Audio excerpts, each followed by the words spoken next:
কখনো নাক দিয়ে খাচ্ছেন গরম ধোয়া ওঠা চা, আবার কখনো উল্টো ঝুলে কিংবা গভীর পানিতে শুয়ে বাঁশি বাজিয়ে বিনোদন দিচ্ছেন মানুষকে। শুনতে আশ্চর্য লাগলেও এমন অদ্ভুত সব কাণ্ড করে সাড়া ফেলে দিয়েছেন আশ্চর্য এই মানব। সাইকেলে উঠে আর কি মাথা নিচের মুখ দিয়ে উপরের দিক দেয় পা, বটের গাছে ঝুলে নিচে মাথা দিয়ে বাঁশি বাজায়, নাক দিয়ে বাঁশি বাজায়, পরে নাক দিয়ে চা খায়, বিষ খাইয়ে জল খেয়ে সেই বিষ হজম করে ফেলায়, অনেক কিছু করে। একনল হ্যান্ড ওয়াশ 100% প্যারাবেন ফ্রি, তাই নিরাপদ হাতের জন্য আস্থা রাখুন একনলে। বাগেরহাট জেলার চিতলমারী উপজেলার চরডাকাতিয়া গ্রামের সুখময় রায়ের ছেলে প্রদীপ রায়। ছোটবেলা থেকেই মানুষের মুখে ও বিভিন্ন বই পড়ে প্রদীপের ইচ্ছা জাগে অসম্ভব সব ক্ষমতা হাসিলের। সেই ইচ্ছা থেকেই দীর্ঘ সময় ধরে সাধনা করে আজ তিনি এলাকায় পরিচিত বিস্ময়কর এক মানুষ হিসাবে। মহাপুরুষের জীবনী পড়ে তাদের কঠোরতা দেখে তীব্র বৈরাগ্যর মাধ্যমে আমি এটা অর্জন করেছি। হয়তো ভগবান আমারে কিছু দিয়ে দিয়েছে যে তার মাধ্যমে আমি এটা করতে পারতেছি।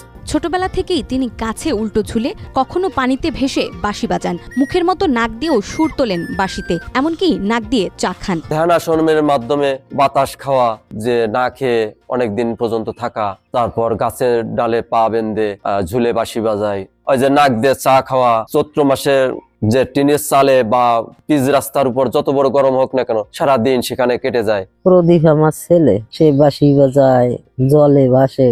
15 লিটার জল খেয়ে আবার সেই 15 লিটার জল এসে বের করে দিতে পারতেছে। বিভিন্ন অনুষ্ঠানে এই কাজগুলো করে মানুষকে হতবাক করে দেন তিনি। উপস্থিত দর্শকেরাও তার এই আশ্চর্য কাজে বিমোহিত হন। এটা খুবই আশ্চর্যজনক। এই পুকুরে এভাবে ভাসতে আসলে দেখা যায় না, যেটা সত্যি অন্যরকম। খুবই সুন্দর, খুবই সুন্দর। আমরা প্রথম দেখলাম সাইকেলের একটা রেস, এরপরে দেখলাম গাছে ঝুলে বাঁশি বাজানো, নাক দিয়ে উল্টো ফেলে বাঁশি বাজানো, এরপর নাক দিয়ে চা খাওয়া, এরপর হচ্ছে পানির ভেতরে নাক দিয়ে বাঁশি বাজানো। খুব ভালো লাগছে। পানির নিচে অনেক সময় কাটাইছে এবং পানির ভিতরে বসে বাঁশি বাজাইছে, নাক দিয়ে চা খাইছে, গাছে ঝুলে বাঁশি বাজাইছে, দেখে আমাদের খুব ভালোই লাগছে।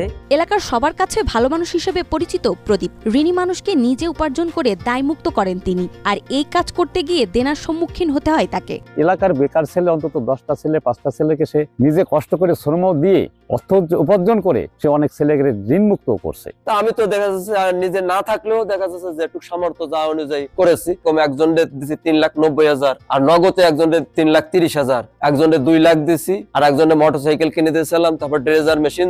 আর্থিক সংকট থাকলেও কোনো প্রকার লালসা নেই তার মাঝে। তবে অভাব অনটনের কারণে এলাকাবাসীর দাবি তাকে কিছুটা সাহায্য সহযোগিতা করার, যেন সে তার প্রতিভাকে ছড়িয়ে দিতে পারে। পুরস্কারের দিকে আমরা যাইনি, তবে পুরস্কার যেমন ভারতে অনেক জায়গায় গেছি, তারা অনেকে পুরস্কার দিয়েছে, তা আমি সেদিকে লক্ষ্য করি না। বেশি সচ্ছল নয়, তবে যদি সরকারের কাছে আশা করি তার আর্থিক দিকটা যদি একটু ফলো করেন, তাহলে সে প্রত্যেকটা মানুষের কাছে তার এই পৌঁছে দিতে পারবে। প্রদীপের এই বিস্ময়কর কর্মকাণ্ডে হাসি খুশি থাকুক প্রতিটি মানুষ, সেই সাথে প্রদীপের থেকে ভালোটাই গ্রহণ করুক সবাই, এমনটাই প্রত্যাশা সকলের।